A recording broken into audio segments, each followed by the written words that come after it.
चलो, last lecture में बेटा हम लोगों ने रिकॉम्बिनेंट ड्रग्स पढ़े थे। मैंने बताया था जब रिकॉम्बिनेंट डीएनए टेक्नोलॉजी से कोई ड्रग्स बनाते हैं तो उसको आप लोगों ने क्या नाम दिया था? रिकॉम्बिनेंट थेरेप्यूटिक्स नाम देते हैं। और मैंने बताया था जो रिकॉम्बिनेंट थेरेप्यूटिक्स होते हैं पूरे वर्ल्ड वाइड में कितने बने हुए हैं बेटा? 30 आज तक बन चुके हैं। और हमारी इंडिया में जो यूज होता है वो कितना यूज होता है? 12 यूज होता है। लेकिन रिसेंटली अभी 2018-19 में दो और ऐड हुए तो इसमें कितने हो गए हैं? 32 यूज हो गए हैं। और हमने उसके बाद पढ़ा था बेटा इंसुलिन। इंसुलिन मैंने बताया था दो इंसुलिन होते हैं, एक तो हमारा नेचुरल इंसुलिन होता है और एक होता है हमारी रिकॉम्बिनेंट इंसुलिन। जो रिकॉम्बिनेंट इंसुलिन बनाई गई थी बेटा, किसने बनाई थी? इली लिली ने बनाई थी। और कब बनाई थी? 1983 में, जिसको नाम दिया गया था ह्यूमोलिन। यही अपन ने पढ़ा था। आ जाओ आज के क्लास में स्टार्ट करेंगे जीन थेरेपी।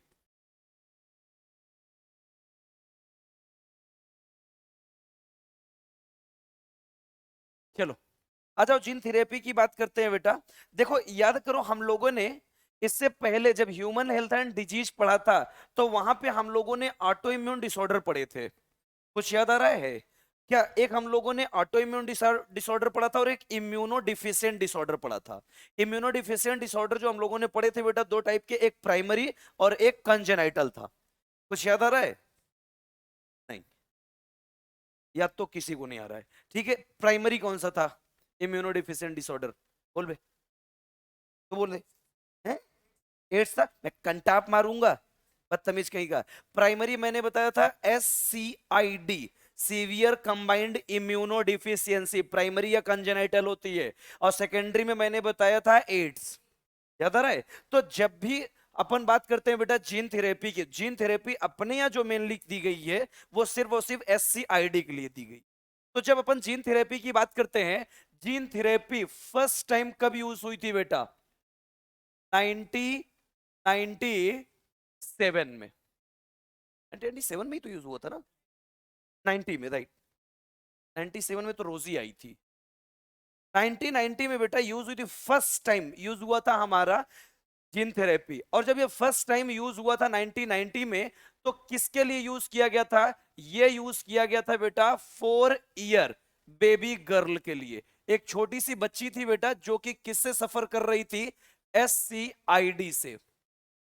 ये लो, इसके लिए हमारी एनसीईआरटी ने एक बड़ी सी कहानी लिख रखी है, वो आपको कहानी याद रखने की जरूरत नहीं है। किससे सफर कर रही थी बेटा? SCID से। और याद करो जब हम लोगों ने SCID पढ़ा था तो मैंने क्या बताया था? सीवियर कंबाइंड इम्यूनो डिफिशियंसी जो होती है ये किसके वजह से होती है बेटा? याद करो किसकी डिफिशियंसी होती है? जब ADA डिफिशियंसी होती है हमारी, तो ADA डिफिशियंसी के वजह से जो अपनी बीमारी होती है उसी को आपने क्या नाम दिया था? सीवियर कंबाइंड इम्यूनो डिफिशियंसी नाम दिया था। अब ये जो ADA होता है जिसको अपन नाम देते हैं एडिनोसिन डी एमिनेज, ये एडिनोसिन डी एमिनेज एक एंजाइम होती है हमारी। और ये एंजाइम अपने को कंपलसरी होती है जिससे हमारा बी लिम्फोसाइट और टी लिम्फोसाइट का मेचुरेशन हो सके। अब याद करो हम लोगों ने बताया था बेटा कि हमारी जो बी लिम्फोसाइट और टी लिम्फोसाइट होती है बनती कहां पे है? हमारे बोन मैरो में बनती है। भाई बोन मैरो से दोनों बनती है, चाहे बी लिम्फोसाइट की बात करो चाहे टी लिम्फोसाइट की बात करो। जिसका मेचुरेशन बोन मैरो में हो गया उसको बी लिम्फोसाइट नाम दिया था, जिसका मेचुरेशन थाइमस में हो गया उसको टी लिम्फोसाइट नाम दिया था। अब एक चीज बताओ, बनने वाली कमिटेड स्टेम सेल अगर मेच्योर ना हो तो क्या एंटीजन सेंसिटिव हो सकती है क्या? नहीं हो सकती। और अगर हमारी बनने वाली committed stem cell antigen sensitive नहीं हो पाई तो ऐसे में आप बताओ बेटा, एंटीजन सेंसिटिव नहीं है तो कोई भी अगर हमारी बॉडी में एंटीजन आया तो क्या अपन उसको किल कर सकते हैं क्या? नहीं किल कर पाएंगे, जिसके वजह से हमारी इम्यून सिस्टम क्या होती चली जाएगी? डिफिशियंट होती चली जाएगी। तो अगर हमें यहां आने के बाद अगर हमारी इम्यून सिस्टम डिफिशियंट होती चली गई तब तो वो सेकेंडरी या कंजेनाइटल नहीं, कंजेनाइटल ना होकर सेकेंडरी होगी या एक्वायर्ड होगी, जिसको आप लोगों ने एड्स नाम दिया था। लेकिन अगर बाई बर्थ हमारी बॉडी में एडीए प्रेजेंट ही ना हो, अब एडीए प्रेजेंट नहीं है इसका मतलब एडिनोसिन डीएमिनेज एंजाइम नहीं है। और एडिनोसिन डीएमिनेज एंजाइम अगर नहीं है तो ऐसे में बी एंटी लिम्फोसाइट मेच्योर नहीं हो पाएंगे। भाई देखो जो हम लोगों ने एड्स पढ़ा था तो जो एड्स का केस था इसके अंदर तो मेचुरेशन हो रही थी हमारी, चाहे आप बी लिम्फोसाइट की बात कर लो चाहे टी की बात करो, ये दोनों के दोनों मेच्योर हो रहे थे, प्रॉपर बन भी रहे थे। लेकिन जो हमारी HIV वायरस आई थी बेटा, ये किसको किल कर रही थी? टी हेल्पर सेल को। तो क्या हमारी टी लिम्फोसाइट पे कोई इफेक्ट पहले से पड़ा था क्या? हमारी टी लिम्फोसाइट मैच्योर हो रही हैं, एंटीजन सेंसिटिव हो रही हैं, लेकिन बनने वाला टी हेल्पर सेल वो धीरे धीरे क्या हो रहा है बेटा? किल भी होता चला जा रहा है। और जब टी हेल्पर सेल हमारा क्या हो गया? डिस्ट्रॉय होता चला गया। तो एक चीज बताओ, जब टी हेल्पर सेल ही डिस्ट्रॉय हो गया तो क्या टी किलर सेल को कोई एक्टिवेट करेगा? एक्टिवेट करने वाला ही नहीं रहेगा। ना तो हमारी टी किलर सेल एक्टिवेट होगी, ना तो बी लिम्फोसाइट एक्टिवेट होगी। अब जब इनका एक्टिवेशन ही नहीं होगा तो एक चीज बताओ, टी किलर सेल अगर गई तो आपकी सेलुलर इम्यूनिटी चली गई, और बी लिम्फोसाइट अगर एक्टिवेट नहीं हुई तो एंटीबॉडी नहीं बन पाएगी। तो ऐसे में जो चाहे अपने को कोई भी आके इन्फेक्शन कर सकता है। क्लियर? तो वो तो हमारी सेकेंडरी या फिर एक्वायर्ड नाम दिया था उसको। लेकिन जब अपन बात करते हैं बेटा SCID की, इस केस में क्या होती है? हमारी बी लिम्फोसाइट और टी लिम्फोसाइट मैच्योर नहीं हो पाती। उसका रीजन, क्योंकि एडेनोसिन डी एमिनेज एंजाइम आपके अंदर नहीं होता है, और एडेनोसिन डी एमिनेज एंजाइम का होना हमारे लिए कंपलसरी है, वरना कभी भी हमारी लिम्फोसाइट का मैच्योरेशन नहीं हो पाएगा। तो ऐसे में अपन क्या करेंगे बेटा? जो भी हमारा पेशेंट है, चलो इसमें करेंगे क्या? सीधा सीधा जो अफेक्टेड पर्सन है, उस अफेक्टेड पर्सन का अपन क्या लेंगे? लिम्फोसाइट लेंगे बेटा। ये लो, जो हमारा अफेक्टेड पर्सन है इसको क्या करेंगे? यहां से लेंगे बेटा lymphocyte isolated from bone marrow. याद करो, अगर आपको लिम्फोसाइट चाहिए तो कहां से लेंगे बेटा? हमेशा बोन मैरो से लेंगे, क्योंकि लिम्फोसाइट चाहे बी लिम्फोसाइट बनाओ चाहे टी लिम्फोसाइट बनाओ, ये दोनों बनते कहां हैं? हमारे बोन मैरो में तो बनते हैं। अब इसको क्या करेंगे? लिम्फोसाइट को अपने बोन मैरो से लेंगे। अब जब लिम्फोसाइट को लिया तो एक चीज बताओ, आपने कोई डिजायर्ड जीन ही तो लिया है। अरे लिम्फोसाइट लिया मतलब डिजायर्ड जीन लिए हैं ना। तो एक चीज बताओ, कभी भी अगर आप डिजायर्ड जीन लिए तो एक चीज बताओ, इस डिजायर्ड जीन को क्या करेंगे अपन? सबसे पहला प्रोसेस स्टार्ट करो, स्टार्टिंग से। सबसे पहले क्या करेंगे? इसको रिस्ट्रिक्शन इंडोन्यूक्लियस से इसको कट करेंगे। पहला प्रोसेस तो यही था ना। बोलो एक चीज बताओ, अफेक्टेड पर्सन है, एनिमल है या प्लांट है? एनिमल है। कौन सा अपन प्लाज्मिड यूज करेंगे? हाँ, रेट्रोवायरस। याद करो, रेट्रोवायरस प्लाज्मिड किसके लिए यूज करते हैं? एनिमल के लिए। तो अपन ने क्या किया? सबसे पहले लिया डिजायर्ड जीन या सोर्स डीएनए। इसको क्या करेंगे बेटा? यहां रिस्ट्रिक्शन इंडोन्यूक्लियस लेने से पहले सबसे पहले इसका अपन करवाएंगे ट्रांसक्रिप्शन। और जब ट्रांसक्रिप्शन करवाओगे तो याद करो मैंने क्या बनाया था? इसका बनेगा HNRNA। कुछ याद आया? जब HNRNA बना, इस HNRNA की होगी स्प्लाइसिंग।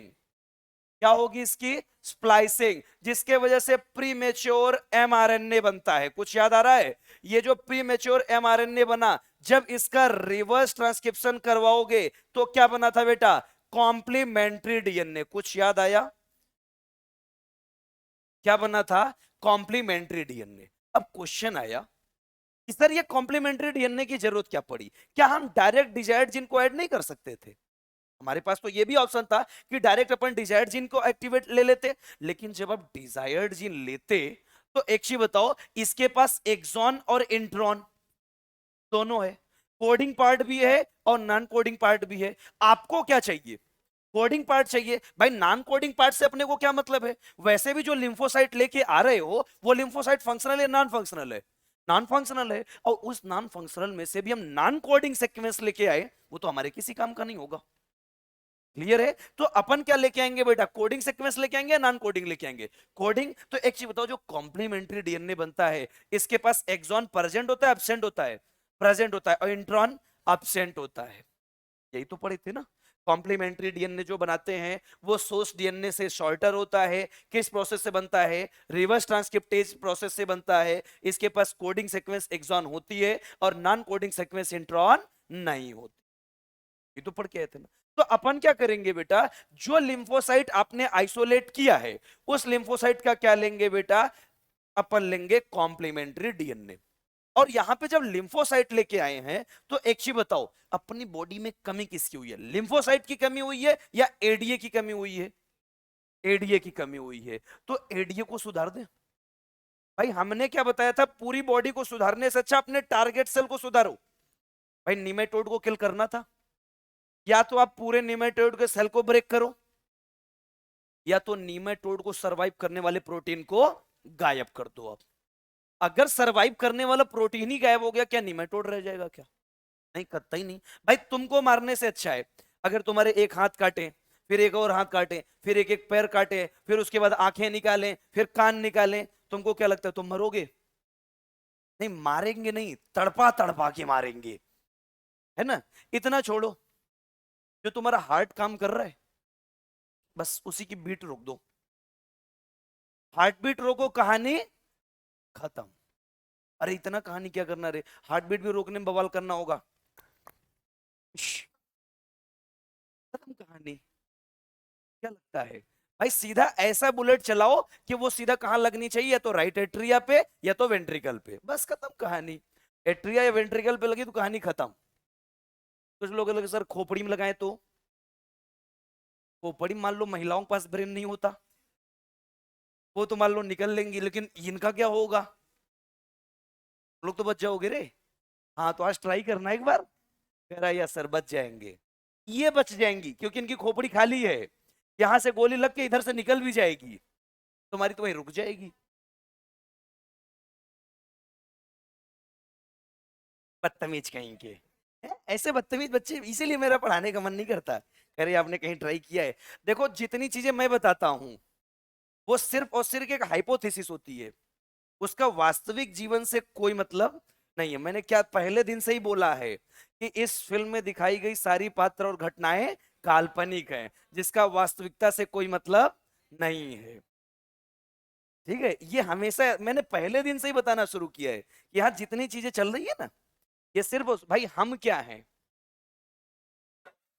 एकदम सही बोला बेटा, हम भी एक काल्पनिक, जैसे आपने मूवी देखा है ना, मूवी में देखोगे कोई एक्टर एक्ट्रेस को लेकर ऐसे खुश है, रियल में ऐसा कुछ नहीं होता, वहां सिर्फ एक किरदार निभाया जाता है। हम भी यहाँ क्या कर रहे हैं, किरदार निभा रहे हैं, और क्या कर रहे हैं। ठीक है, और कुछ नहीं है। सीधा सीधा उधर से जेब भरी जा रही है, इधर से माउथ चल रहा है, बस यही तो होता है। बस इसलिए इतना मत, तुम लोग क्या डीप में क्यों चले जाते हो एकदम से। आ जाओ। लिम्फोसाइट हमने लिया, कहां से लिया है? बोन मैरो से। अब इस लिम्फोसाइट से अपन लेंगे एडीए। एडीए का पूरा नाम बोल दो बेटा, एडिनोसिन डी एमिनेज। और इस एडिनोसिन डी एमिनेज का अपन क्या लेंगे? कॉम्प्लीमेंट्री डीएनए लेंगे। एडीए का क्या लेंगे? Complementary DNA. और इसको इंसर्ट करवाएंगे होस्ट के अंदर, किसके हेल्प से करवाएंगे बेटा? इंसर्ट करवाएंगे with the help of retrovirus. तो ये क्या होस्ट में पहुंचेगा? बोलो। और अगर होस्ट में पहुंच गया तो उस होस्ट सेल को क्या करेंगे अपन? सेलेक्ट करेंगे। क्योंकि याद करो, होस्ट सारे हमारे काम के नहीं हो सकते बेटा। एक तो हमारा नॉन ट्रांसफॉर्मेंट होगा, हमारे काम का नहीं है। एक ट्रांसफॉर्मेंट नॉन रिकॉम्बिनेंट होगा, वो भी हमारे काम का नहीं है। हमारे काम का कौन है? ट्रांसफॉर्मेंट रिकॉम्बिनेंट हमारे काम का है। तो अपन क्या करेंगे बेटा, जैसे ही अपन एडीए का कॉम्प्लीमेंट्री डीएनए इंसर्ट करवाएंगे रेट्रोवायरस में, इस रेट्रोवायरस को कहां लेके जाएंगे अपन? होस्ट में। और उस होस्ट सेल को क्या करेंगे? सेलेक्ट करेंगे।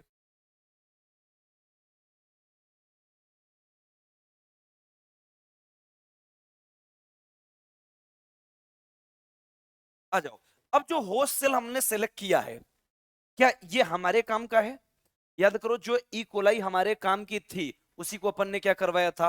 कल्चर करवाया था। यही तो किए थे ना। जो इकोलाई हमारी ट्रांसफॉर्मेंट रिकॉम्बिनेंट थी उसका क्या करवाए थे अपन? कल्चर करवाए थे। तो ये जो होस्ट सेल बनी है बेटा, इसी को अपन क्या करवाएंगे अब? कल्चर करवाएंगे। अब जब कल्चर करवाएंगे तो एक चीज बताओ, एडीए का आप क्या लेके आ रहे हो? Complementary DNA. इसका मतलब रिकॉम्बिनेंट बना रहे हैं कि नहीं? तो यहां पे जब कल्चर करवाओगे, अब हमारा ये एडीए कैसा हो जाएगा? फंक्शनल हो जाएगा। और जैसे ही ये हमारा एडीए फंक्शनल होगा, बस इसी का बूस्टर डोज उठा के चिपकाएंगे बेटा किसको, अफेक्टेड पर्सन को। बस ये लो। अभी इसके अंदर क्या थी, एडिनोसिन डी एमिनेज की डिफिशियंसी थी। वो एडिनोसिन डी एमिनेज की आपने क्या दी थी बेटा, बूस्टर डोज दी थी। अब एक चीज बताओ, इसकी बॉडी में एडीए फंक्शनल या नॉन फंक्शनल, फंक्शनल हो गई। और अगर एडीए फंक्शनल हो गई तो एक चीज बताओ, अब बी लिम्फोसाइट और टी लिम्फोसाइट का मैच्योरेशन होगा नहीं होगा। अगर हमारी बी लिम्फोसाइट और टी लिम्फोसाइट मैच्योर होने लगी, इसका मतलब ये एंटीजन सेंसिटिव होंगी। अब अगर कोई भी एंटीजन आए तो उसको किल कर लेंगे। क्या हमारी जो इम्यूनिटी वीक थी, क्या उस इम्यूनिटी को हमने बढ़ा लिया। बस इसी को क्या नाम देते हो आप, जीन थेरेपी नाम देते हो। क्लियर। जो अपन बूस्टर डोज दे रहे हैं बेटा, इसके पास क्या प्रेजेंट है, लिम्फोसाइट प्रेजेंट है। क्या प्रेजेंट है, लिम्फोसाइट प्रेजेंट है। और ये जो लिम्फोसाइट आपने दिया है, इसके अंदर जो एडीए प्रेजेंट है, ये एडीए कैसा है बेटा, फंक्शनल है। अब एक चीज बताओ, अगर एडीए फंक्शनल है तो इसका एडीए एंजाइम भी क्या होगा, फंक्शनल होगा। एडीए एंजाइम भी क्या होगा, फंक्शनल होगा। लेकिन ये जो आपने बूस्टर डोज दिया ना, ये परमानेंट डेज नहीं होता बेटा, इसकी एक लिमिट होती है। ज्यादा से ज्यादा 1 से 1.5 महीने या मैक्सिमम 60 डेज होती है। तो ऐसे में आपने जीन थेरेपी कराया, आपकी इम्यूनिटी बढ़ना शुरू हुई, 2 महीने बाद फिर उसी कंडीशन में आ गए। और आपको क्या लग रहा है, जब आप बोन मैरो से लिम्फोसाइट निकालोगे इतना आसान होगा। मैंने आपको पहले बताया था ब्लड कैंसर का ट्रीटमेंट कैसे होता है। निडल घुसती है सीधा कहां पे, बोन मैरो में जाती है। और गेस करके से देखो, आपको नॉर्मल निडल घुसाया जाता है, वो भी सिर्फ मसल्स में, उतने में तुम कूद के यहां से वहां तक पहुंचते हो, है ना। वो तुम्हारे बोन को क्रॉस करते हुए जाएगा बोन मैरो में। ये गेस करके देखो, अगर एक बार लिम्फोसाइट लिया होगा कितना पैनिक होगा। लो, मान लो सब दे देंगे, ये बेचारा इसको देखो, सूखा कांटा, अगर इसको गलती से एक निडल घुसा दिया बोन मैरो में, ये तो निकल लेगा रे। झेल पाओगे इतना दर्द, झेले हो कभी बेटा, इतना दर्द एक बार ही होता है, जिंदगी भर नहीं होता। ठीक है। तो अपन क्या करेंगे, अब एक चीज बताओ, जब ये परमानेंट नहीं है, टेम्परेरी है, तो हर बार ऐसे अगर अपन बोन मैरो से लिम्फोसाइट लेते रहेंगे, बंदा कहेगा हट रे, हमारी इम्यून सिस्टम वीक ही सही, मर जाएंगे वैसे भी ये जिस हिसाब से दर्द दे रहा है। क्लियर। तो ये जो हमारी प्रोसेस होती है बेटा, ये इमोर्टल नहीं होती। ये कैसी होती है बेटा, पूरी की पूरी कैसी प्रोसेस होती है, टेम्परेरी होती है। तो अगर ये टेम्परेरी प्रोसेस है, तो एक चीज बताओ, तब आपको क्या लग रहा है, जीन थेरेपी कराना चाहिए नहीं कराना चाहिए, नहीं कराना चाहिए। तो अपन ने ये जो कल्चर करवाया है, ये पूरा कल्चर एक साथ नहीं घुसेड़ देते अफेक्टेड पर्सन में, कुछ कल्चर क्या करते हैं, बचा के रखते हैं। ये लो, सम कल्चर सेल्स रिटेन्ड, कुछ अपन क्या करते हैं, कल्चर सेल को बचा के रखते हैं। और बचा के कहां रखेंगे बेटा, इसकी छोटी सी ट्यूब आती है, जैसे आपने टेस्ट ट्यूब देखी है ना, कुछ इसी तरह इसकी ट्यूब आती है, जहां पे आपकी क्या करते हैं बेटा, बूस्टर डोज जो आपका कल्चर करवाए हैं, उस कल्चर सेल को बचा के रखते हैं। क्लियर है। अगर एक बार कल्चर सेल आपके पास आ गई है, इस कल्चर सेल से आप जितनी चाहो उतनी सेल बनवाते चले जाओ। अगर एक बार ये आपके पास कल्चर सेल बन चुकी है, अगर आपने होश से बनवा लिया है, इससे जितना चाहो उतना प्रोडक्ट बनवाते चले जाओ। तो इसको क्या करते हैं बेटा, इस कल्चर से जो बूस्टर डोज बनवाते हैं, कुछ कल्चर बचा के रखते हैं। और बचा के क्या करते हैं भाई, जिसको इम्यूनो डिफिशियंट है उसका टैग लगा के रख देते हैं। मान लिया झिंगोली का बना, इम्यून सिस्टम डिफिशियंट हो गया, लगा देंगे ये झिंगोली का है, झिंगोली दोबारा आएगा, ये लो झिंगोली वाला डोज, घुसेड़ा झिंगोली में, है ना। अगली बार झिंगोली फिर आएगा, उससे पहले कल्चर बनवा के रेडी रखेंगे। लेकिन एक चीज बताओ, अगर आप इम्यूनो डिफिशियंट हो गए, तो एक चीज बताओ, आप जाओगे डॉक्टर के पास या डॉक्टर आपके पास चल के आएगा, डॉक्टर तुम्हारे पास आएगा, है। तुम क्या अपने आप को प्राइम मिनिस्टर समझते हो रे झिंगोली, अरे अरे यार, ये तो फिर जलवे है तुम्हारे भी भाई, ये कह रहे औकात है सर, तो तू पक्का आगे चल के बनेगा बेटा प्राइम मिनिस्टर। लगता है डॉक्टर से भरोसा उठ गया है।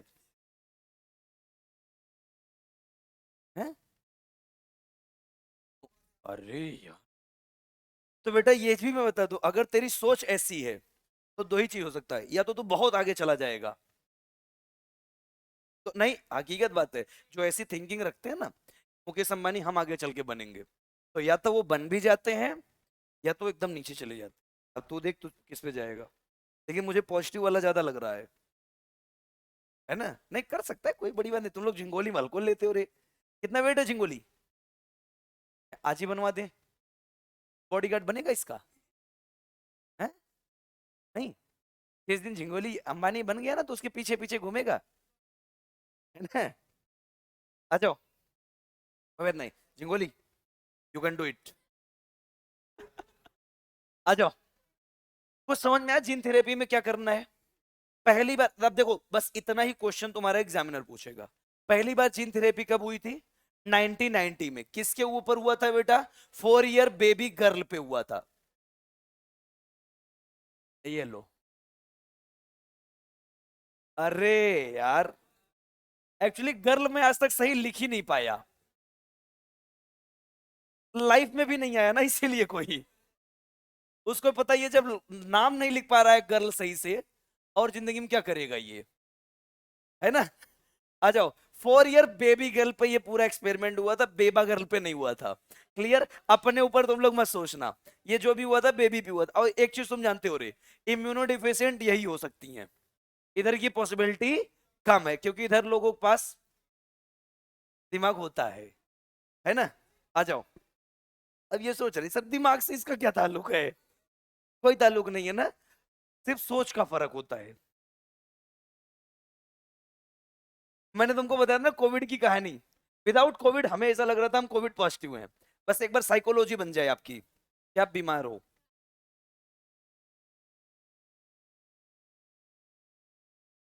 नहीं, हमारी साइकोलॉजी नहीं बनती। अरे हमारे पास कभी साइकोलॉजी नहीं बनती, हम तो वही बोलते हैं जो हमारी बुक्स बोलती हैं। अरे प्रिंसिपल ऑफ एनाटॉमी जूलॉजी, उसमें क्लियर कट लिखा गया है कि ह्यूमन फीमेल में जो ब्रेन होता है वो 1250 ग्राम का होता है। अच्छा होता है? तुम लोग में यकीन है? अच्छा 14 में से 1250 माइनस करो, 200। ये देखो, इसीलिए मैंने बोला ना, मैंने गलत नहीं बोला था, मैंने गलत बोला था। 14 में से 1250 निकालो, 200।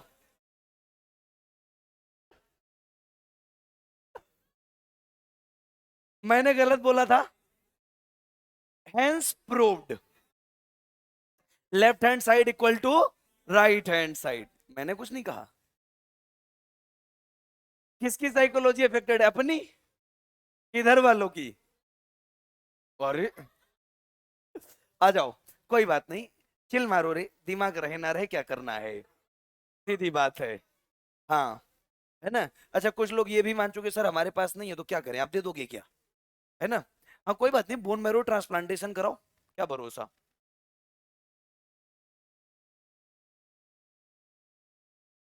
अच्छा दिमाग का करवाना है ट्रांसप्लांटेशन? अरे होना तो चाहिए पहले। आओ देखो, पहली बार कब हुआ था बेटा हमारा जीन थेरेपी? 1990 में हुआ था। किसके लिए हुआ था? 4 ईयर बेबी गर्ल के लिए। कौन सी डिजीज से सफर कर रही थी बेटा? Severe combined immuno deficiency. Primary होती है, सेकेंडरी? प्राइमरी होती है, बाई बर्थ आती है हमारे बेटा। इसमें किसकी कमी होती है बेटा? एडीए की, एडनोसिन डी एमिनेज एंजाइम की कमी हो जाती है, जिसके वजह से हमारी क्या होती है, बी लिम्फोसाइट और टी लिम्फोसाइट मेच्योर नहीं हो पाती है। तो ऐसे में डिफिशियंट पर्सन का अपन क्या लेंगे? लिम्फोसाइट लेंगे। कहां से लेंगे बेटा? बोन मैरो से। इसका क्या करवाएंगे अपन? इस एडीए का क्या बनवाएंगे? Complementary DNA. और इस कॉम्प्लीमेंट्री डीएनए को किसके साथ लेके जाएंगे?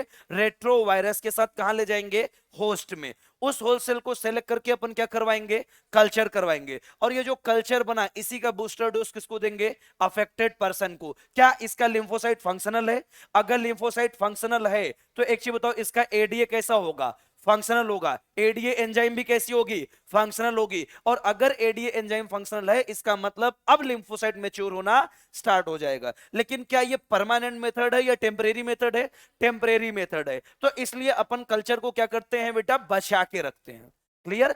जब आपको सेकंड टाइम फिर से रिक्वायरमेंट होगी, फिर से बूस्टर डोज लो, आपकी इम्यूनिटी फिर से बढ़ना शुरू होगी, फिर 2 महीने के बाद आप बूस्टर डोज लो, ये कंटिन्यू करते रहना पड़ेगा। क्लियर? क्योंकि ये बाई बर्थ इम्यूनोडिफिशियंट है बेटा, ये आपको क्या करना है, हमेशा जब तक ये बंदा जिंदा रहेगा हर समय इसको ये बूस्टर डोज लगती रहेगी। क्लियर है? इसी को अपन क्या नाम देते हैं, जीन थेरेपी नाम देते हैं। क्लियर? आ जाओ, जीन थेरेपी के बाद नेक्स्ट अपना जो टॉपिक आता है वो है ट्रांसजेनिक एनिमल। एक चीज बताओ, डायग्नोसिस हो गया था, डायग्नोसिस हो गया था ना, ठीक है, मॉलिक्यूलर डायग्नोसिस हो गया है। फिर ट्रांसजेनिक एनिमल, आ जाओ, जब अपन ट्रांसजेनिक एनिमल की बात करते हैं तो याद करो ट्रांसजेनिक एनिमल कैसे बनाए थे हम लोग। सबसे पहले क्या लिए थे बेटा,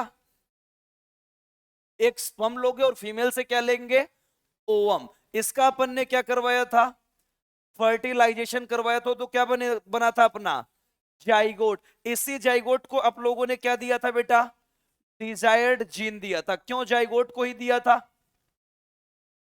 बोलो? टोटीपोटेंट सेल दो ही तो होते हैं हमारे, कौन कौन से, स्टेम सेल और डिजायर्ड जीन। जब डिजायर्ड जीन जाइगोट को दिया तो किसके हेल्प से दोगे बेटा, रेट्रोवायरस के हेल्प से, क्योंकि किसको दे रहे हैं, एनिमल से। इस जाइगोट की क्या बनेगी बेटा, एम्ब्रियो बनेगी। और अगर एम्ब्रियो पहुंच गई 60 सेल स्टेज तक, तब इसको कहां लेके जाएंगे बेटा, बोलो? कहां ले जाओगे इसको, यूट्रस में लेके जाएंगे। और जब यूट्रस में ले जाओगे तो वो कौन सा ट्रांसफर होगा हमारा, यूटेराइन ट्रांसफर होगा। अब एक चीज बताओ, इस यूटेराइन ट्रांसफर से बनने वाला ऑर्गेनिज्म कैसा होगा, जेनेटिकली मॉडिफाइड ऑर्गेनिज्म, या इसी को अपन क्या नाम देंगे, ट्रांसजेनिक ऑर्गेनिज्म नाम देंगे। इसी को क्या नाम दोगे बेटा, जेनेटिकली मॉडिफाइड एनिमल नाम दोगे, या जेनेटिकली, या फिर ट्रांसजेनिक एनिमल नाम देंगे। आज तक हमारे यहां जब ट्रांसजेनिक एनिमल की बात करते हैं बेटा, तो कौन कौन से ट्रांसजेनिक एनिमल अपने बन चुके हैं, आ जाओ। देखो, जब अपन ट्रांसजेनिक एनिमल की बात करते हैं तो अपने कई सारे ट्रांसजेनिक एनिमल आज तक बनाए जा चुके हैं। जैसे एक अपना बनाया गया है रेट, एक बनाया गया है रैबिट, एक बनाया गया है काऊ, एक बनाई गई है शिप, एक बनाया गया है पिग, और क्या बनाई गई है बेटा, फिश। टोटल 6 वैरायटी एनिमल में ट्रांसजेनिक की बनाई जा चुकी है। और ये जो अपनी बनी है बेटा, रेट हो गए, रेबिट हो गए, काऊ हो गए, शिप हो गई, पिग हो गई या फिश हो गई, इसमें भी जितने ट्रांसजेनिक एनिमल बने हैं उसमें सबसे ज्यादा क्या बनाए गए हैं, माइस बनाए गए। तो हमारी एनसीईआरटी लिखती भी है बेटा कि अपने पास जितने भी ट्रांसजेनिक एनिमल हैं, क्लियर, उस ट्रांसजेनिक एनिमल में से 99% कौन है, हमारे माइस हैं बेटा। हमारी एनसीईआरटी लिखती है बेटा कि all transgenic 99% of all transgenic animals are mice. जितने भी एनिमल हमने बनाए हैं, अच्छा सॉरी 90, 99 एनसीईआरटी में 95 है। नई वाली खोलो,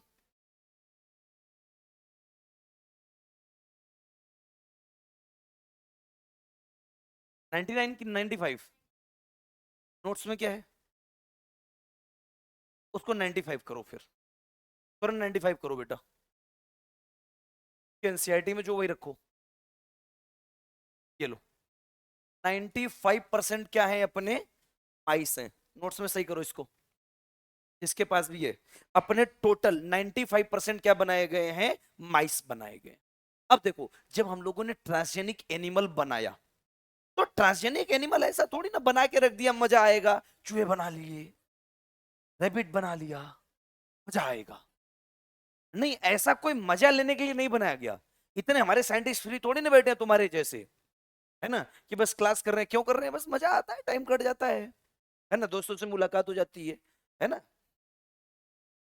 यहां पे इनको सिर्फ और सिर्फ ट्रांसजेनिक एनिमल को बनाया गया था अपने फायदे के लिए।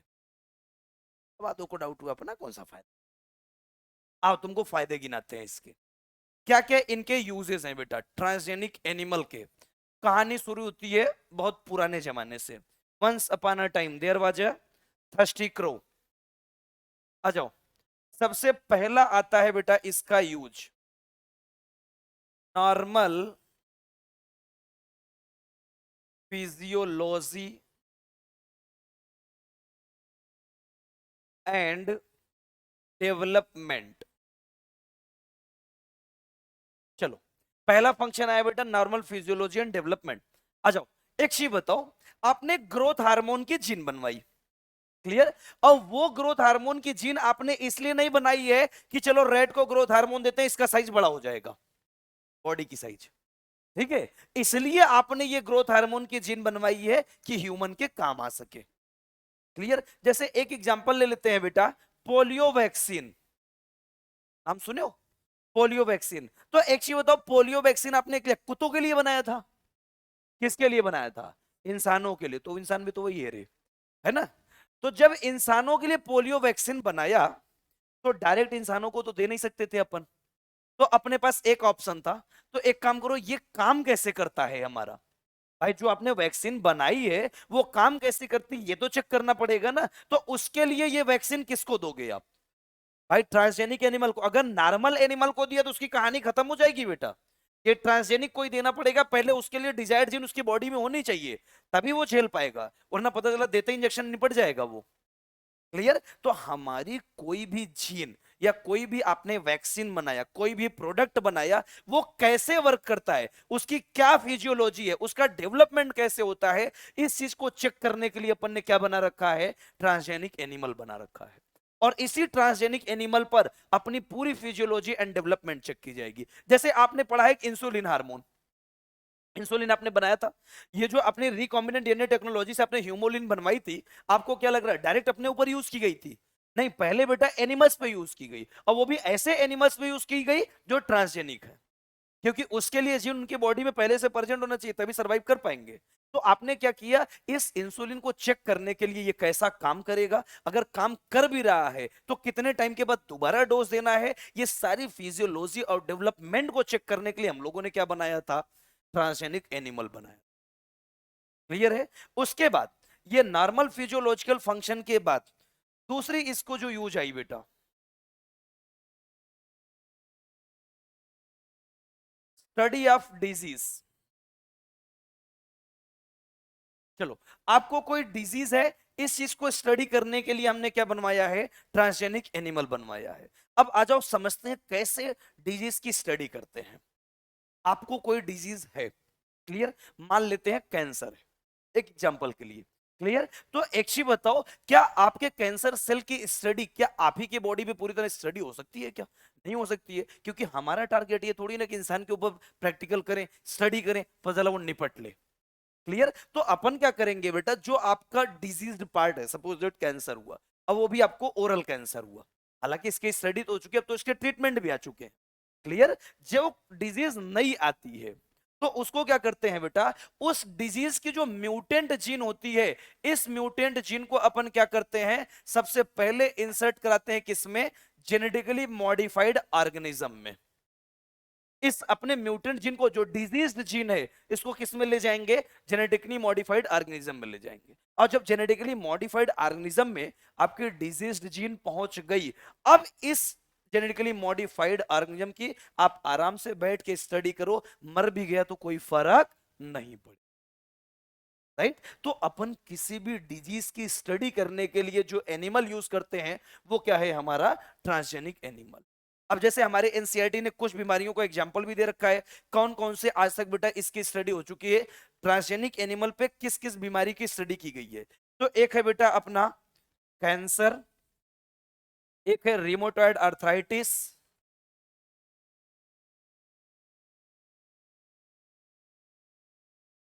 रिमोटॉइड आर्थराइटिस के साथ साथ दूसरी है आपकी सिस्टिक फाइब्रोसिस, और एक होती है आपकी अल्जाइमर डिजीज।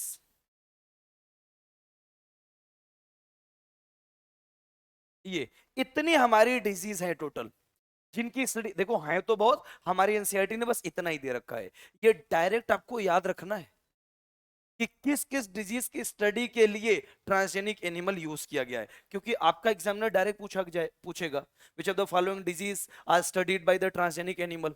अब हो सकता है इसमें से कुछ डिजीज लिखे, कुछ दूसरी डिजीज लिख दे, तो आपको उसमें डिसाइड करना रहेगा कौन सा स्टडी हुआ है और कौन सा नहीं हुआ है। जैसे आपने कैंसर तो पढ़ रखा है, बोलो कैंसर काजिंग जीन जो होते हैं कौन से जीन होते हैं, वो ऑन्कोजीन होते हैं। ये रियोमेटॉइड आर्थराइटिस कैसे डिजीज होती है, ये ऑटो इम्यून डिसऑर्डर होती है, जिसमें जो हमारी साइनोवियल कैविटी होती है उसके अगेंस्ट क्या बन जाते हैं बेटा, एंटीबॉडी। सिस्टिक फाइब्रोसिस आपने पढ़ रखा होगा, ऑटोसोमल रिसेसिव डिसऑर्डर होती है, पढ़े हो ना। और एक होती है अल्जाइमर डिजीज, अपने सिलेबस में नहीं है। अल्जाइमर डिजीज में क्या होती है बेटा, आपकी मेमोराइजिंग पावर कम हो जाती है। सबको है नहीं,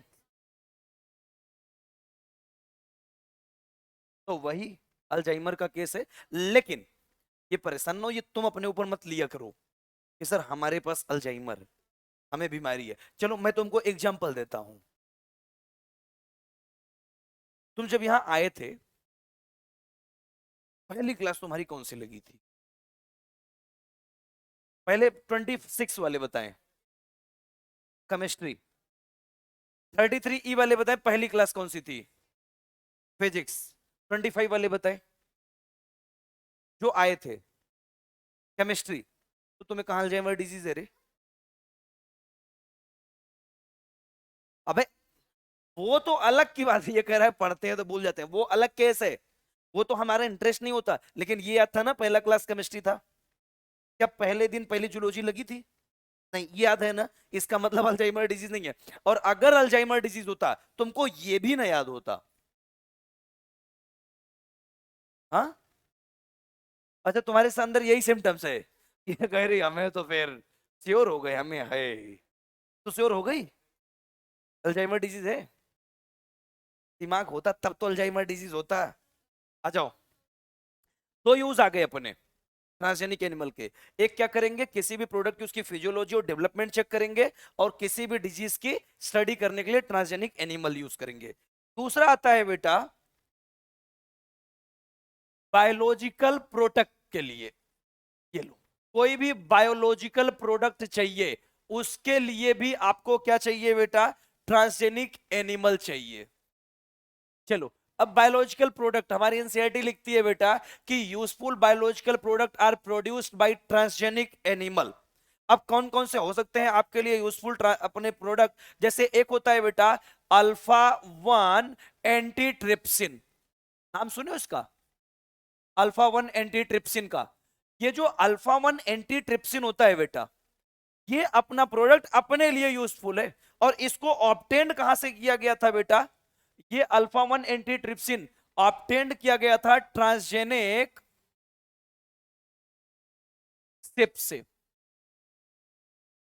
ऑब्टेंड फ्रॉम ट्रांसजेनिक शिप। ये लो, जो ट्रांसजेनिक शिप बनाई गई थी। अब ध्यान से देखो मैंने क्या बताया, रेट है, रेबिट है, पिग है, शिप है, और हमारा फिश है, काऊ है। तो ये जो ट्रांसजेनिक शिप आपने बनाई थी बेटा, इसी ट्रांसजेनिक शिप से हमने केमिकल ऑब्टेंड किया था जिसको आपने नाम दिया है अल्फा 1 एंटीट्रिप्सिन।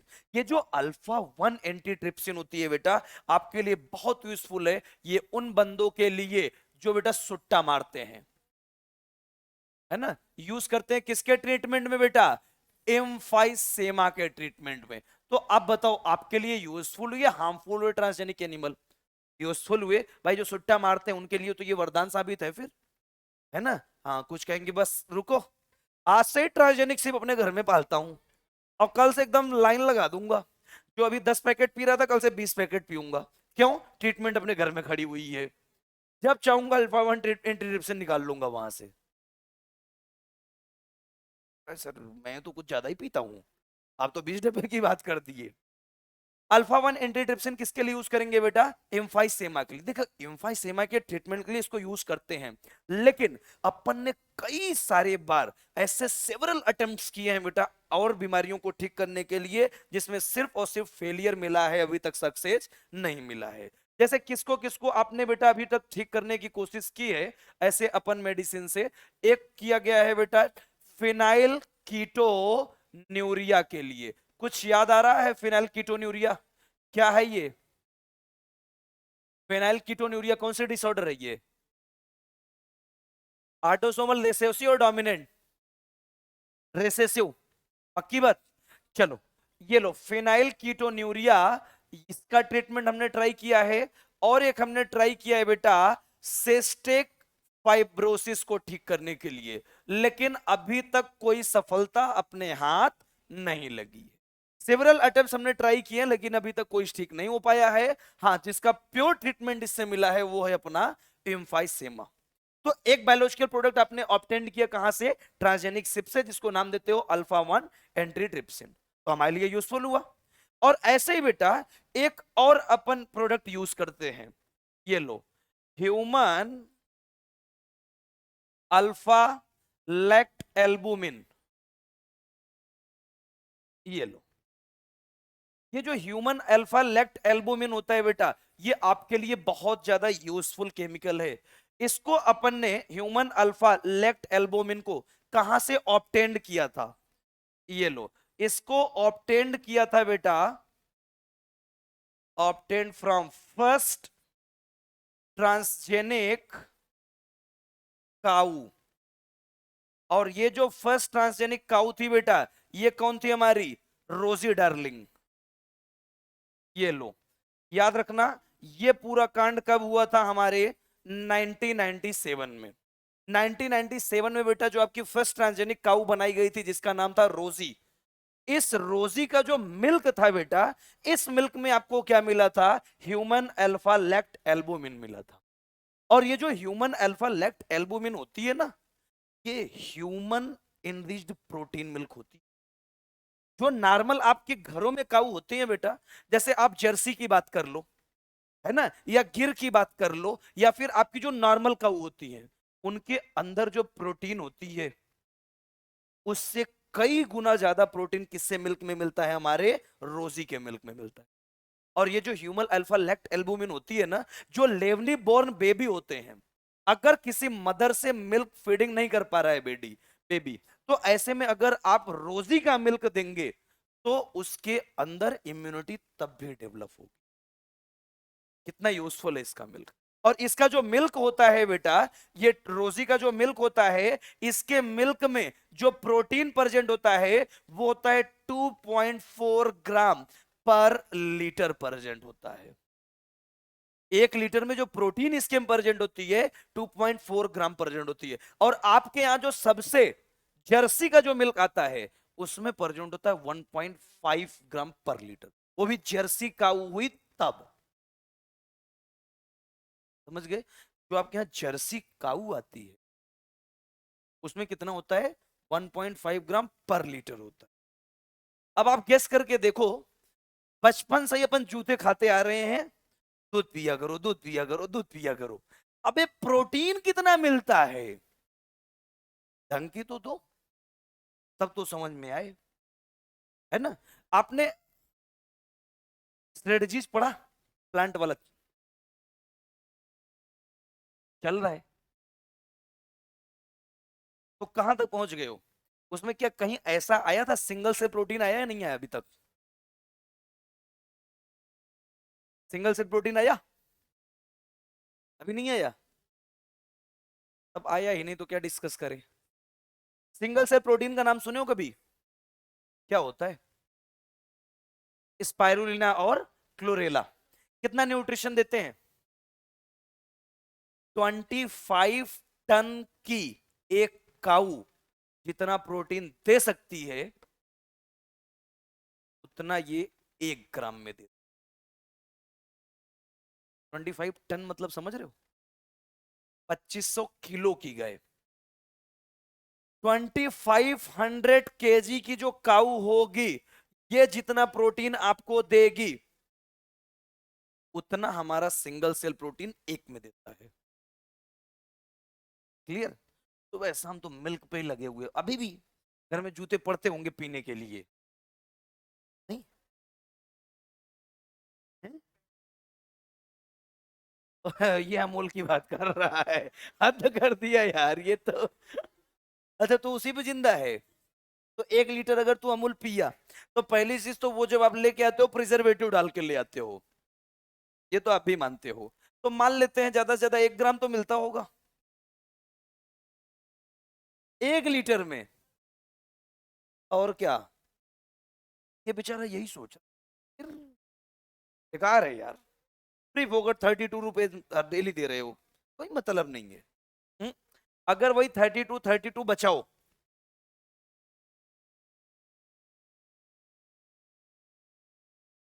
देखा, मैंने बोला, मैंने बोला, किसने बोला? जो डेली, उसको पता है दूध पीने में कुछ नहीं है ना। अगर तू 32 जोड़ के रख, कितना हो जाएगा? 64। 6 रुपए किसी से उधार मिल, पौवा मिलेगा। 6 रुपए और चाहिए, पौवा आ जाएगा बेटा। अब मुझे क्या पता कौन सा वाला आता है, मुझे नाम पता है, मतलब नाम क्या, प्राइस पता है ना। हाँ, वो कह रही ये क्या क्या। अच्छा, पूछ भी किससे रहे हैं? जो प्रॉपर बेवड़े हैं, है ना, उससे पूछ रही है। तो वो भी क्या कह रही है? जो ऐसे पीते हैं। ये देखो, वाह, वाह भाई वाह। अच्छा, आज इस क्लास की खासियत बताएं। इस क्लास में बेवड़े भी बैठे हैं, चरसी भी बैठे हुए हैं, और तो और गजेड़ी भी बैठे हुए हैं, जो गांजा फूकते हैं। अब जो है वो समझ चुके हैं, वो खुद खुद बेचारे सर नीचे कर लिए। अब ये लोग प्रॉपर यूपी के रहने वाले हैं, ये कमबख्त बिहार के बॉर्डर से चुरा के लेके आते हैं। अरे, तुम दोनों तो लेके आते हो ना। वो बेचारी गई थी अभी पेपर देने, उसका सर ग्रेजुएशन का पेपर था। वो इतना गांजा पी के आ गई, उसको कुछ नहीं समझ में आया 1 हफ्ते तक क्या पढ़ा रहे हैं। पूछ रहे थे, कुछ आंसर आ रहा था कुछ, है ना। ये गजेड़ी इसीलिए इस क्लास छोड़ के इसमें आए हुए हैं। इनको जानते हो, केमिस्ट्री समझ में नहीं आती। क्यों? वहां क्या होगा, ये CS3 लिया, इधर से जोड़ा उधर से जोड़ा, छोड़ो यार, देख गांजा मार लेते हैं इससे अच्छा, है ना। ये लोग इसीलिए केमिस्ट्री क्लास में बैठे हुए हैं। आओ देखो, हमारे दो बायोलॉजिकल प्रोडक्ट हैं बेटा, एक है अपना अल्फा 1 एंटीट्रिप्सिन और एक है ह्यूमन अल्फा लैक्ट एल्बुमिन। जो अल्फा एंटीट्रिप्सिन है कहां से ऑब्टेंड किया गया है बेटा?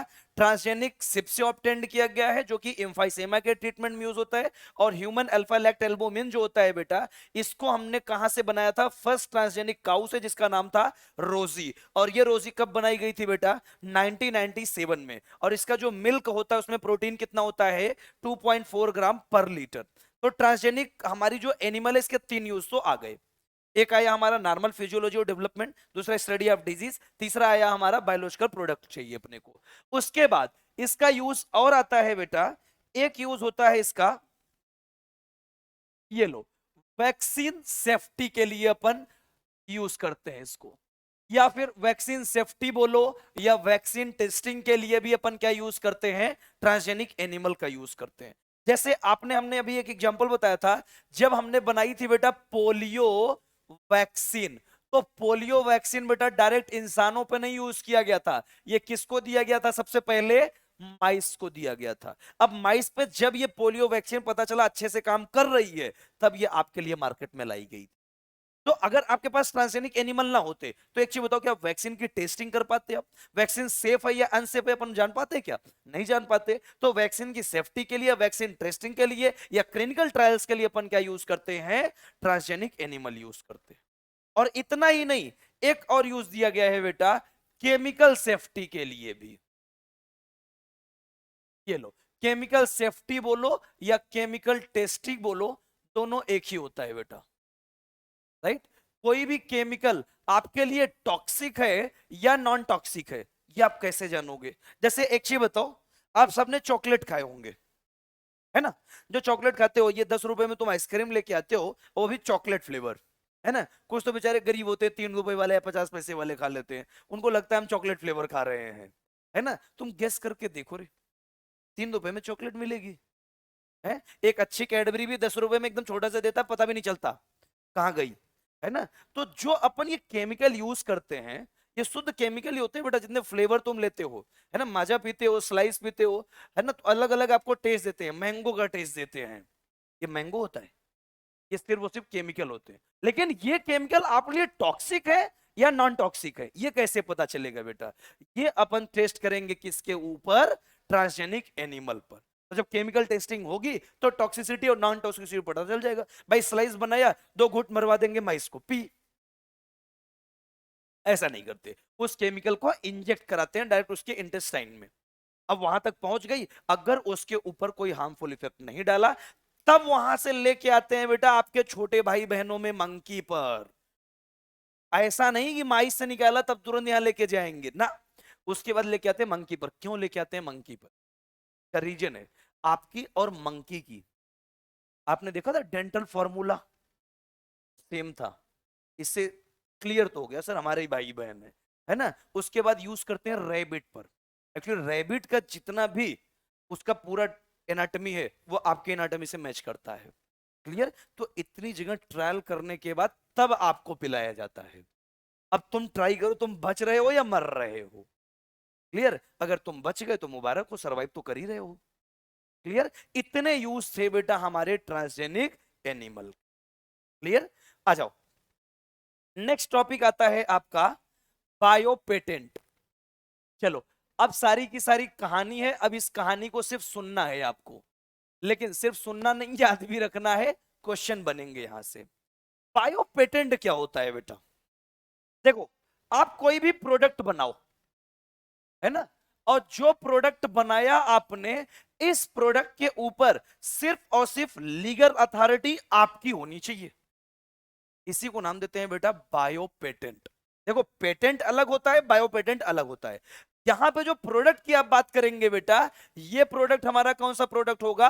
Bio product. अगर पेटेंट की बात करें, जैसे एक एग्जांपल ले लो बेटा, हमने आपको अपनी नोट्स दी है जूलॉजी की। क्लियर? तो वो जो जूलॉजी की नोट्स है उसमें सिर्फ हमारा अधिकार है और किसी का अधिकार नहीं है, क्योंकि उसको हमने अपनी मेहनत से बना रखा है। क्लियर? अगर कोई हमारे विदाउट परमिशन या बिना हमारे नाम के यूज किए उसको यूज करे, तो ये क्या होता है बेटा? लीगल या अनलीगल होता है? अनलीगल होता है। अच्छा, अनलीगल बोल दिया तो क्या दिक्कत होगा? अरे है तो हमारी इंग्लिश से वाकिफ नहीं हो? है, हमारी इंग्लिश से तुम वाकिफ भी हो? है, ये बात कर रहे हो यार। देखो, अगर हमारा सारा लेक्चर हिंदी में होता है, इसका मतलब ये नहीं English not comes to me. Clear? ये हमेशा याद रखना। आ जाओ, चलो चलो, अच्छा इनलीगल। देखो, अगर हमारा नोट्स तुम्हारे पास है तो हमारे परमिशन से तुम यूज कर रहे हो, क्योंकि हमने तुमको दिया है पढ़ने के लिए। अब कुछ ऐसे भी हरामी बच्चे इसी क्लास से निकलेंगे जो आगे चल के यही नोट्स वो पढ़ाना शुरू कर देंगे। सही बात है कि नहीं? लेकिन क्लास में कभी ये नहीं बोलेंगे हमारे मास्टर का नोट सही है, कभी नहीं बोलेंगे। और जिस दिन हमें पता चल गया तुमने हमारी नोट्स यूज की है और तुम हमारे स्टूडेंट हो, तो ठीक है, चलो जाने दो, बेचारा गरीब था, मास्टर बन गया, पढ़ाने दो। लेकिन तुम्हारे अलावा अगर किसी ने यूज किया, तब तो मैं उसके लिए पूरा गाल चेंज करा दूंगा, पूरा थोपड़ा। उसके घर वाले भी नहीं पहचानेंगे कौन है भाई, उस पर सिर्फ हमारा अधिकार है। तो हमारी जो बायो प्रोडक्ट हमने बनाई, उस बायो प्रोडक्ट पर सिर्फ और सिर्फ किसका अधिकार है बेटा? हमारा अधिकार है, इसके अलावा किसी की अथॉरिटी नहीं है। और अगर बायो प्रोडक्ट की अथॉरिटी हमारे पास है तो ये कौन देती है बेटा? हमारी गवर्नमेंट देती है। आपको कोई भी पेटेंट आपने बनाया, कोई भी प्रोडक्ट बनवाया है, तो इस प्रोडक्ट को सिर्फ आप यूज कर सकते हैं। हाँ, अगर और किसी को यूज करना है तो वो आपसे आपको परमिशन देगा, आपसे परमिशन लेगा, या फिर आपको उसका कंपनसेटरी पेमेंट देगा। उसके बाद वो यूज कर सकता है, आपके विदाउट इजाजत कभी भी यूज नहीं कर सकता। जैसे एक एग्जांपल लेते हैं बेटा, हमने कोई प्रोडक्ट बनवाई, एक राइस की प्रोडक्ट बनवाई, अपने को मजा नहीं आया, या फिर चलो मिल्क की कोई प्रोडक्ट बनवाई, और मिल्क की ऐसी प्रोडक्ट बनवाई है जिसमें स्वीटनेस नहीं है। एक कंपनी हमसे प्रोडक्ट लेके गई और उसने क्या किया बेटा? उसमें आर्टिफिशियल स्वीटनर अटैच कर दिया। तो एक चीज बताओ, अभी आपकी जो मिल्क थी वो नॉर्मल मिल्क थी, और दूसरी कंपनी आपसे वो पेटेंट खरीद के ले गई प्रॉपर आपके परमिशन से। उसने क्या किया? उसमें आर्टिफिशियल स्वीटनर यूज कर दिया। तो एक चीज बताओ, अब वो आपका प्रोडक्ट या उसका प्रोडक्ट हो गया? उसका प्रोडक्ट हो गया। आपका प्रोडक्ट उसका प्रोडक्ट दोनों का अलग अलग हो गया बेटा। आपका नॉर्मल है बेटा, स्वीट नहीं है टेस्ट, लेकिन उसके प्रोडक्ट में क्या गया है? अब स्वीट टेस्ट आ गया है। तो क्या उसने कोई इंप्रूवमेंट किया कि नहीं किया? 100% इंप्रूवमेंट किया। उसके बाद पता चला कि किसी कंपनी ने उससे खरीदा प्रोडक्ट, उसे प्रॉपर लीगल वे में पूरा पेपर वर्क करके उसे खरीद के ले गई, उसमें 2 ढक्कन दारू डाल दिया, पीने से नशा नहीं हो रहा था। तो एक चीज बताओ, अभी जो पहली कंपनी के पास था उसके पास स्वीट नहीं था, दूसरी कंपनी के पास सिर्फ स्वीट आया, तीसरी कंपनी के पास स्वीट के साथ साथ नशे भी आ गए। अब बताओ उसका प्रोडक्ट अलग हो गया कि नहीं हो गया? बस यही तो मार्केट वाले तुम्हारे साथ करते हैं रे। मार्केटिंग इसी को बोलते हैं। मार्केटिंग, जैसे तुम वीवो यूज करते हो, ओप्पो यूज करते हो, एमआई यूज करते हो, ये वीवो ओप्पो एमआई सब एक कंपनी की बनाई हुई, बस यही तो है बेटा। अबे भाई तू जाके चेक तो कर, सब एक जगह से निकली है, बस कोई कैमरे के लिए फेमस हो गया, तो कोई इसके लिए फेमस हो गया, कोई इसके लिए, निकला एक जगह से। बस सिर्फ प्रोडक्ट चेंज होते गए, अलग अलग अथराइज लेते चले गए, बस और कुछ नहीं है। वो सिर्फ तुमको टोपी पहनाने के लिए दिया जाता है, कोई वीडियो के लिए फेमस है तो कोई सेल्फी के लिए फेमस है, बस इसीलिए है। इसी को तो मार्केटिंग बोलते हैं भाई। अभी भी आप वही मिल्क पी रहे हो ना जो पहली कंपनी दे रही थी, बस दूसरे ने क्या यूज किया है, आर्टिफिशियल स्वीटनर, तीसरे ने उसमें दारू ऐड कर दिया। चीज तो आज भी तुम्हारे तुम्हारे काम की क्या है उसमें, मिल्क ही तो है। वो कह रहा नशा, अजीब बच्चा है यार ये, है ना? तो गवर्नमेंट अपन क्या देगी बेटा, अब जैसे देखो किस किस लिए अपन यूज कर सकते हैं, जैसे आपने कोई इंप्रूवमेंट किया, राइट, कोई भी आपने इंप्रूवमेंट किया है तो वो प्रोडक्ट किसका हो गया, अब आपका हो गया है, इसके ऊपर आप पेटेंट ले सकते हो। या फिर बेटा आपने कोई इसी से जो इनका प्रोडक्ट ले आए थे उसी से आपने नया प्रोडक्ट जनरेट किया, तब भी इस पे किसका हक है, सिर्फ और सिर्फ आपका हक है। क्लियर है? या फिर आपने क्वालिटी बढ़ाई, अगर क्वालिटी भी चेंज कर दिया आपने, तब भी सिर्फ और सिर्फ किसका हक है इस पे, अब आपका हक हो गया। जिस कंपनी से आप लेके आए हो अब ये उसका प्रोडक्ट नहीं है। क्लियर है? इवन आपने बेटा कोई डिजाइन बनाई है, राइट, तो उस डिजाइन को आप लेके आए, सपोज दैट कोई कंपनी कहती है हमारा जो मिल्क है कुछ इस तरह से शेप लेता है, आप लेके आए, हमने कहा हमारा मिल्क इस तरह से शेप लेता है। समझने की कोशिश करो, आपने कोई डिजाइन या कॉन्सेप्ट बना रखी है, वो डिजाइन या कॉन्सेप्ट भी अगर आपने चेंज कर दिया, तब इस पे आपका अधिकार है। अब क्लियर है? ये होता है, जैसे आपने अभी आगे चल के पढ़ेंगे बेटा, ये बायो पेटेंट, ये सिर्फ और सिर्फ अगर आपने उसका लीगल पेटेंट करवा रखा है तब आपका अधिकार है। जब तक आपने पेटेंट नहीं करवा रखा है तब तक आपका अधिकार नहीं है, आपके प्रोडक्ट को कोई और ले सकता है। क्लियर है? हाँ, लीगल आपके पास इसकी अथॉरिटी होनी चाहिए। जैसे सपोज दैट आपने कोई प्रोडक्ट बनवाया और आपने गवर्नमेंट से लीगल अथॉरिटी उसकी नहीं करवाई, आपने बायो पेटेंट उसका नहीं करवाया, पेटेंट की कॉपी नहीं बनवाई, तो याद रखना आपके प्रोडक्ट को जिस दिन कोई लेके गया, अगर उसने अपना पेटेंट करवा लिया तो आज से वो आपका प्रोडक्ट नहीं है, अब वो उसका हो गया, क्योंकि उसके नाम से रजिस्ट्रेशन है उसका। क्लियर है? और जो आपका प्रोडक्ट चुरा के ले जाए, अपने नाम से यूज करे, इसी को नाम देते हैं बायो पायरेसी। क्लियर? आ जाओ, ये लो बायो पेटेंट के बाद, अच्छा सुनो, ये जो बायो पेटेंट अपन ने पढ़ा, इससे पहले एक और टॉपिक आता है जिसको अपन नाम देते हैं इथिकल इश्यूज। ये बस ऐसे समझ लो ये क्या है इथिकल इश्यूज, क्योंकि कहानी इसकी लंबी है, वो कहानी कोई मतलब नहीं, बस तुम जानते रहो। देखो इथिकल इश्यूज क्या होता है, जो आप जेनेटिकली मॉडिफाइड ऑर्गेनिज्म बना रहे हो या जेनेटिकली मॉडिफाइड प्लांट बनवा रहे हो, इस प्लांट को आप कितने हद तक बना सकते हो। जैसे एक चीज बताओ, आपको बोला गया एक जेनेटिकली मॉडिफाइड एनिमल बनाइए, हो सकता है कोई स्टूडेंट है बायोटेक कॉलेज से अपना बायोटेक कंप्लीट करके आया, उसने कहा हमें बायोटेक्नोलॉजी बड़ी अच्छी आती है, हम एक काम करेंगे क्रॉस करके नया एनिमल बनवाएंगे। क्लियर? तो आप ऐसे नहीं क्रॉस कर सकते बेटा, ये नहीं कि एक झिंगोली लिया एक हिंगोली लिया इससे नया बच्चा पैदा करा दिया, ऐसा नहीं कर सकते कभी। क्लियर? इसके लिए आपको गवर्नमेंट से परमिशन लेनी पड़ेगी। आपको 2 प्लांट यूज करके नए प्लांट बनवाने हैं, आपको गवर्नमेंट से परमिशन लेनी पड़ेगी। विदाउट गवर्नमेंट के परमिशन के आप कोई भी ऐसा क्रॉस नहीं करा सकते, क्योंकि जरूरी नहीं है आप जो प्रोडक्ट बनवाएं वो हमेशा ह्यूमन के लिए यूजफुल ही मान लिया ह्यूमन के लिए यूजफुल हुआ, हो सकता है हमारे इन्वायरमेंट के लिए यूजफुल ना हो सकता है अदर एनिमल के लिए यूजफुल ना हो। तो जब भी कोई आपका ट्रांसजेनिक प्लांट या कोई ट्रांसजेनिक स्पीसीज बनाई जाती है तो सब कुछ ध्यान में रखते हुए बनाई जाती है। और इसके लिए बेटा हमारी इंडियन गवर्नमेंट ने एक कमेटी बना रखी है,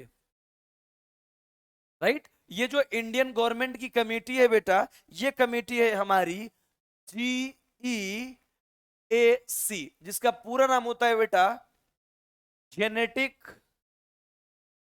इंजीनियरिंग अप्रूवल, या फिर इसी को नाम देते हैं अप्रेजल कमेटी। ये दोनों नाम याद रखना, जब क्वेश्चन पूछा गया था उस साल बेटा अप्रूवल ना देके अप्रेजल दिया हुआ था। ये लो, जेनेटिक इंजीनियर अप्रूवल या फिर अप्रेजल कमेटी। ये अगर आपको कोई जेनेटिकली मॉडिफाइड ऑर्गेनिज्म बनाना है, जेनेटिकली मॉडिफाइड प्लांट बनाना है, तो कौन आपको परमिट करेगी बेटा? GEAC। अगर इसने आपको परमिशन दिया तब आप प्रोडक्शन कराओ, लेकिन उस प्रोडक्शन की वो लिमिट भी बता देगा आप कहां तक जा सकते हो। क्लियर? ऐसे जहां नहीं आप जहां चाहे वहां ट्रायल करना शुरू कर दे, ये पॉसिबिलिटी नहीं होती है बेटा। क्लियर है? नेक्स्ट आपका टॉपिक आता है बायो पायरेसी। आ जाओ।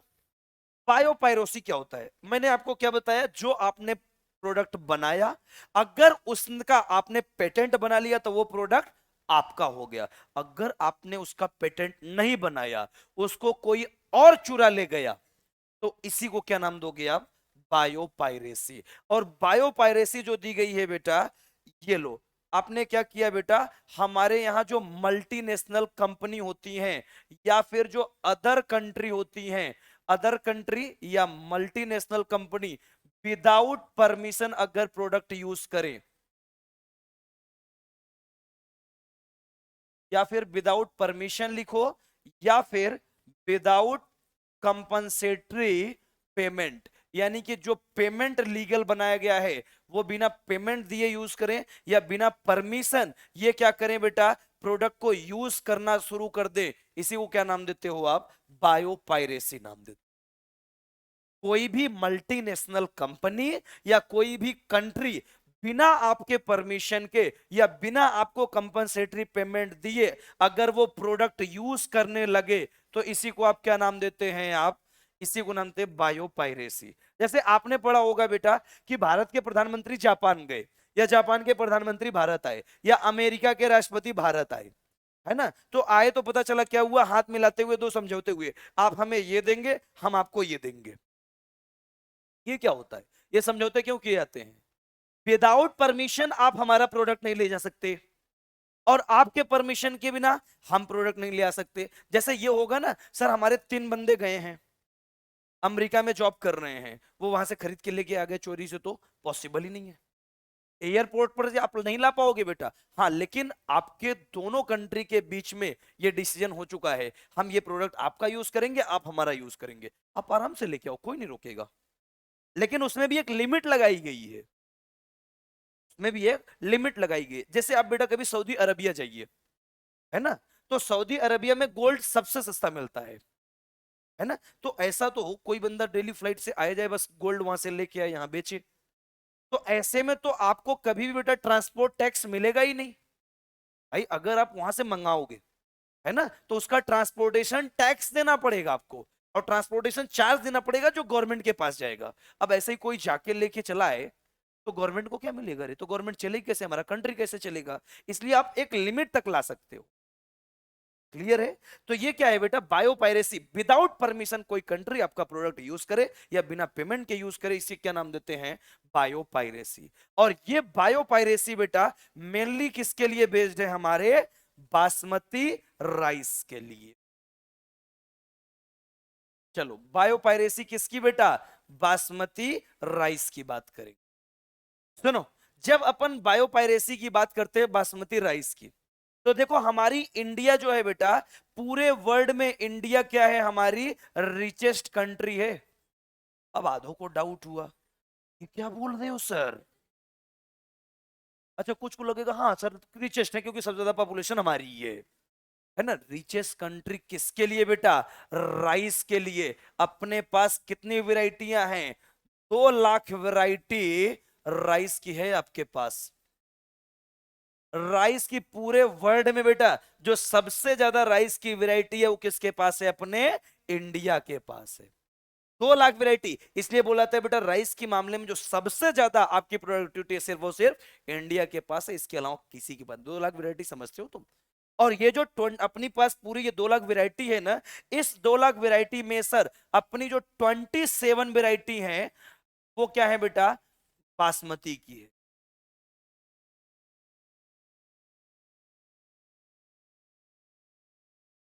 ये लो 27 डॉक्यूमेंटेड बासमती है। डॉक्यूमेंटेड का मतलब ऑन द पेपर है, ये नहीं कि बस हवा में बात होती है कि हमारे पास 27 बासमती राइस है। नहीं, ये जो टॉप क्वालिटी की 27 है ना, उसकी बात कर रहे हैं अपन। और ये जो 27 डॉक्यूमेंटेड वैरायटी है बासमती की, ये सिर्फ इंडिया के पास है बेटा, और ये किसी के पास नहीं है। क्लियर है? ये बेटा सदियों से चला आ रहा है कि सिर्फ और सिर्फ एशिया सबसे बड़ा राइस का प्रोडक्शन किया है, इसके अलावा कोई नहीं कर पाया है। और उसमें भी सबसे ज्यादा किसने किया है? इंडिया ने। आप गेस करके देखो, 2 लाख वैरायटी मतलब समझते हो? और उसमें से 27 क्या है? आपकी सिर्फ और सिर्फ बासमती की वैरायटी है। लेकिन क्या हुआ बेटा, 1997 में जिस साल हमारी रोजी डार्लिंग आई थी, है ना, उसी साल बेटा 1997 में आपकी बासमती की एक वैरायटी चोरी हो गई। पहले हमारे यहां इतने अपन एक्टिव नहीं थे। 1997 में क्या हुई बेटा, एक अमेरिकन कंपनी थी जिसने क्या किया बेटा, आपकी बासमती चुरा ले गई। क्लियर? और ये अमेरिकन कंपनी 1997 में गई और ये बासमती की क्या ले ली अपने यहां से? पेटेंट ले लिया। Got patent of new basmati from yes patent and trademark office. ये लो, देखो मैंने क्या बताया था, प्रोडक्ट किसका है? ये इंडिया का है। पूरी दुनिया जानती है कि बासमती राइस सिर्फ किसके पास है? इंडिया के पास है। ये पूरी दुनिया जानती है। लेकिन अपन इतने जागरूक नहीं थे कि अपन सारी वैरायटी की क्या करें? पेटेंट लेके रखें। तो 1997 में बेटा हमारे इंडिया से ही अमेरिकन कंपनी बासमती लेके गई, और इसी बासमती को बेटा इन्होंने कहा हमने न्यू बासमती राइस बनाई है। और न्यू बासमती जिनको इन्होंने बोला था, ये क्या किए थे बेटा, इंडियन बासमती हमारी लिया, और इस इंडियन बासमती का एक सेमी ड्वार्फ वैरायटी बनवाया। राइट? अपनी बासमती है बेटा, किसी और की नहीं है ये। और इस सेमी ड्वार्फ वैरायटी को क्रॉस करवाया इन्होंने, और क्रॉस करवाने के बाद इन्होंने कहा हमने क्या बनाई है? न्यू बासमती बनाई है। और जैसे इन्होंने न्यू बासमती बनाई, अनाउंस किया कि हमने न्यू बासमती बनाई है, तुरंत यूएन ने कहा ये आपका प्रोडक्ट नहीं है, ये इंडिया का प्रोडक्ट है। लेकिन इसने अनाउंस करने से पहले पेटेंट ले लिया था। अनाउंस करे इससे पहले वो यूएस ट्रेडमार्क ऑफिस से, पेटेंट ऑफिस से अपने नाम पे ये ट्रेड करा चुका था, पूरा अपने नाम पे इसका पेटेंट करवा चुका था। यूएन ने तुरंत कंप्लेन किया ये इंडिया की वैरायटी है। पता चला इंडिया में इसका पेटेंट ही नहीं है आज तक। इंडिया की वैरायटी, लेकिन इंडिया को ही अधिकार नहीं है बेटा कि आज ये जो राइस पूरी दुनिया खा रही है इसके पैसे हम ले सके। आज इसका पूरा प्रॉफिट कौन ले रहा है? अमेरिका ले रहा है। किसी भी कंट्री को अगर ये राइस चाहिए तो सिर्फ अमेरिका बेचेगा और कोई नहीं बेचेगा। ये यूजफुल है आपके लिए, हार्मफुल है? हार्मफुल है। अपन क्या है बेटा, जागरूक ही नहीं है। वो लोग अपने से वैरायटी लेके गए, अपने यहां से राइस ले जाके वहां पे न्यू बासमती चिल्ला रहे हैं। और जबकि इंडियन वैरायटी को, अब सेमी डॉर्फ क्या होता है मैं बता दूं। सेमी डॉर्फ का मतलब होता है अपनी ही वैरायटी की हाफ कॉपी बनवाते हैं, और उसको बनवा के उसने क्रॉस करवा के कह हमने न्यू बासमती बनवाई। और जबकि जब चेक किया गया तो पूरी इंडियन बासमती थी वो। उसने कहा हमने न्यू बासमती बनाई, ये इंडियन बासमती नहीं है, ये हमारा है। और उसने अनाउंस करने से पहले अपने नाम पे पेटेंट ले लिया। और इंडिया में जब चेकिंग हुई पता उसने उस नाम की अपने पेटेंट आई ही नहीं। खत्म कहानी। अब वो चाहे जितना प्रोडक्ट, अगर वही प्रोडक्ट आज आपको भी चाहिए, उसका पेमेंट कौन लेगा? यूएस लेगा। या तो अपने खेतों में उगाओ, वो अलग की बात है, उसके लिए तो कोई पेमेंट नहीं देना है, लेकिन अगर जब खरीदारी करोगे तो उसका पैसा कौन लेगा? यूएस ही लेगा। क्लियर? और इतना ही नहीं बेटा, ये जब 1997 में ये कांड हुआ ना, उसके बाद इसी यूएस ने आपसे कई बार कोशिश किया और प्रोडक्ट चुराने के लिए। इसने बेटा कई बार कोशिश किया था, कुछ इसी तरह से इन्होंने सिमिलर अटेम्प्ट्स किया था। किसके लिए? आपके जो ऑर्नामेंटल प्लांट है बेटा, ये क्या किया बेटा, नीम और टर्मेरिक को भी इन्होंने चुराने की कोशिश किया था। इन्होंने कई बार कोशिश की, क्या क्या चुराने के लिए बेटा, नीम और टर्मेरिक चुराने की। लेकिन अपन बेटा 1997 की कहानी से जागरूक हो चुके थे, तब तक हमारे यहाँ की जितनी भी प्रोडक्ट थी अपन ने सबके नाम के बेटा पेटेंट ले लिए। अब आप हमारा पेटेंट नहीं ले सकते हो। इसने नीम और टर्मरिक लेने के लिए जी जान लगा दिया था, क्योंकि ये नीम और टर्मेरिक दोनों ऑर्नामेंटल प्लांट होने के साथ साथ मेडिसिनल प्लांट भी हैं, क्योंकि ये नहीं ले जा पाए। क्लियर? और पता है कभी ये देखे हो, जो नीम की दातून होती है जिसको घिसते हैं, है ना, कभी जाके देखना यूएस में कितने की बिकती है। कभी जाके देखना $150 की बिकती है। कितना? अब ये सोच रहे हैं, रुको, कल ही से तोड़ते और लेके पहुंचते हैं, हम तो सस्ते में बेच देंगे। वो भाई $150 का हम $10 में बेचेंगे, तब भी 650 या 700 रुपए आएगा। आपके इंडिया में तो कोई पैसे नहीं मिलता रे, जहां से मन किया तोड़ के लेके चल दिए। तुम्हारा पेड़ है नहीं है, तोड़ के लेके चल दिए। लेकिन तुमने नहीं किया होगा आज तक, तुम लोग नहीं किए होगे, ये होता तुम। लेकिन तुम कभी करके देखो, मैं बता रहा हूं, मैं बता रहा हूं कितने दिन करना है, ज्यादा नहीं, सिर्फ 1 हफ्ते करो, गारंटेड उस दिन कोलगेट और टूथब्रश से नफरत ना हो जाए तो बताना। एक बार करके देखो, क्योंकि हमें पहले बहुत नफरत, बहुत ज्यादा नफरत था। मतलब मुझे वो देख के, अरे यार वो अजीब सा इतना टेस्टलेस होता है, कौन करता है। मैं जब कोविड पॉजिटिव हुआ तो मुझे डॉक्टर ने कहा 1 हफ्ते आप कीजिए। 1 हफ्ते के बाद मुझे बड़ा अच्छा लगा। उसके बाद से मैं जब घर जाता हूँ मैं ब्रश यूज ही नहीं करता कभी, उसी में मजा आता है मुझे। नहीं, कभी कभी करते हैं, रोज कहाँ, यहाँ कहाँ मिलेगा यार। अब यहाँ किसके पेड़ में ऐसे लेके घूमते रहेंगे, चलो तोड़ते हैं। अब या तो अमेरिका जाए, $150 का खरीदे हम। हैं? 1000, 1500, क्या मतलब है 1500 का? हमारे यहाँ फ्री में चाचा ताऊ लेके चले जाते हैं। 12,000? तो मैं कंटाप मारूंगा, तेरे पास 1400 ग्राम का ब्रेन है रे, है? प्रूफ हो गया, कोई मतलब का नहीं है। $1 कीमत कितनी है? 70, 80। देखो विदेशी पैसे उसके पास आते, देखो गरीबों, है उसके शकल से भी लगता वो अमीर है। आ जाओ, ये याद रखना 1997 में जिस तरह 1983 में बेटा आपकी पीसीआर आई थी, इंसुलिन आई थी, वर्ल्ड कप आया था, उसी के साथ साथ 1997 में आपकी बायोपायरेसी हुई थी बासमती की, और उसी साल क्या आई थी? रोजी आई। क्लियर? और उसके बाद फिर आया कि कैसे हम बायोपायरोसी को रोके। ठीक है, उसके लिए हमारी इंडियन गवर्नमेंट ने एक सेकेंड अमेंडमेंट एक्ट पास किया, और उसने ये बताया कि जितना जल्दी हो सके, चाहे इमरजेंसी कंडीशन लगानी पड़े, हमारे जितने प्रोडक्ट हैं सबके क्या बने होने चाहिए? पेटेंट बने होने चाहिए, ऐसे भी कोई हमारा प्रोडक्ट ना लेके। क्लियर? फाइनली हमारा ये चैप्टर फिनिश। और एक चीज याद रखना, ये चैप्टर फिनिश मतलब 40 या 50 नंबर डायरेक्ट आएगा यहां से, या तो 10 क्वेश्चन आएंगे या 12 क्वेश्चन आएंगे इन दोनों चैप्टर से मिला के, बायोटेक से। कभी हिस्ट्री उठा के देखना, तुम जिसको हल्के में ले रहे थे ना, हम